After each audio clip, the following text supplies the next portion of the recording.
Hey, God bless you. I pray this message finds you with open heart and open mind, right? Just to hear and be reminded. I'm sure this is not news to you, right? But maybe you just need reminded. And I wanted to remind you to not let comparison be the poison to your contentment.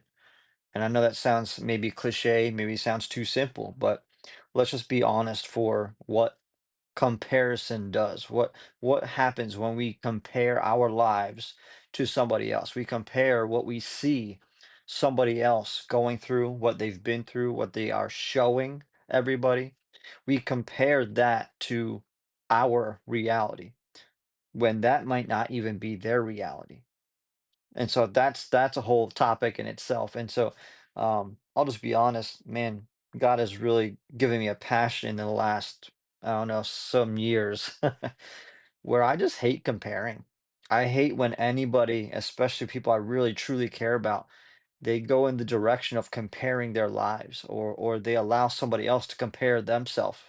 And so it takes you to a place where do you do you trust that God knows best? I think that's a question because when we start comparing, we almost adopt this mindset that, man, I wish I had that. I wish I made better decisions. I wish my outcome was different. I wish I didn't have to go through all the things I've been going through. Like, I wish I had it like they had it. I wish I had their money. I wish I had. You start comparing and start wishing, and you start thinking less of what you do have, and you start thinking distorted um, about the life that you have lived and where it has taken you. And so instead of acknowledging God's divinity, God's sovereignty, God's faithfulness, instead of acknowledging these things that God has sought you through the things you've messed up, right? I think we're good at messing things up and making bad decisions, and yet look at where you are. God has taken you through them. You're on the other side of them. Maybe you could have been worse off, but we go to the extreme other side of saying, man, I wish I was better off, instead of acknowledging what God has done and has fixed so many of our mistakes, right? Our messes that we've made.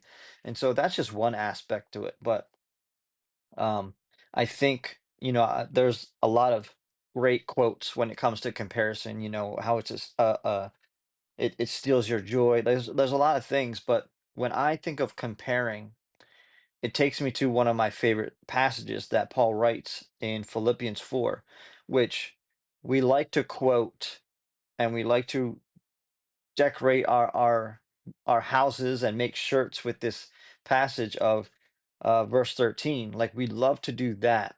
But I think the prior statements that he makes are actually so crucial to talk about first. So Philippians 4, verse um we'll just start at verse 10. Why not? Just give us a little background of his conversation, and then it walks so beautifully into how verse 13 actually makes so much more sense and is so life-changing. And so as we think about comparing our lives to anything or anybody, comparing what we think we should have been given and how better off we wish we had it or what we wish we had or all the things that we compare, instead of doing that, how can we be content? And so verse 10, Philippians 4, Paul writes, I rejoiced in the Lord greatly that now at length you have revived your concern for me. You were indeed concerned for me, but you had no opportunity. Verse 11, not that I am speaking of being in need, for I have learned in whatever situation I am to be content. This is something that Paul learned, and he's trying to pass on. I learned this thing, for I have learned in whatever situation, whatever, any and every situation, I am to be content. Verse 12, I know how to be brought low. So he's trying to state the realities that he understands, he's familiar with, he knows really well. I know how to be brought low, and I know how to abound. So he's contrasting all the things that are familiar to him of being low, but he also knows what it's like to abound in any and every circumstance. I have learned the secret. And I wish, man, I pray that we all learn this secret and just live it out. But he says, I have learned the secret of facing plenty and hunger, abundance and need.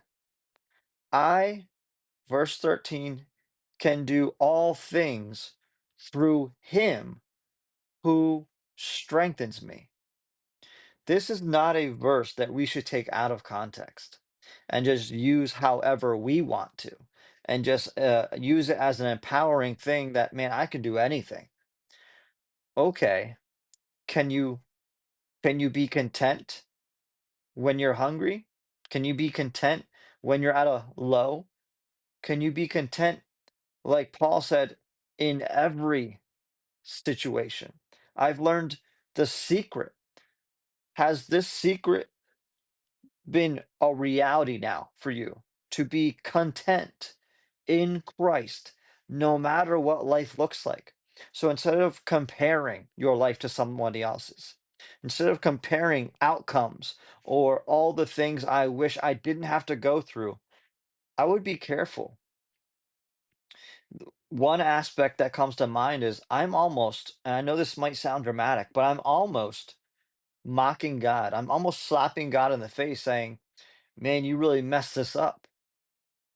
The path that you led me on, I'm here, and I feel like it should have been there. It should have been different. I feel like I should have a better outcome. I wish, I had better clothes and a better I think the things I've done should have led to this outcome. It's that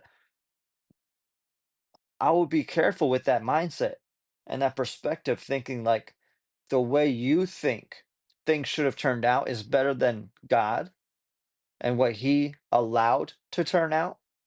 So I think we need to be careful, and that's a whole other topic in itself. But I think what's really a beautiful secret that we should adopt and live out daily is, can I be content in Christ? There's a difference between settling and just being content with whatever happens.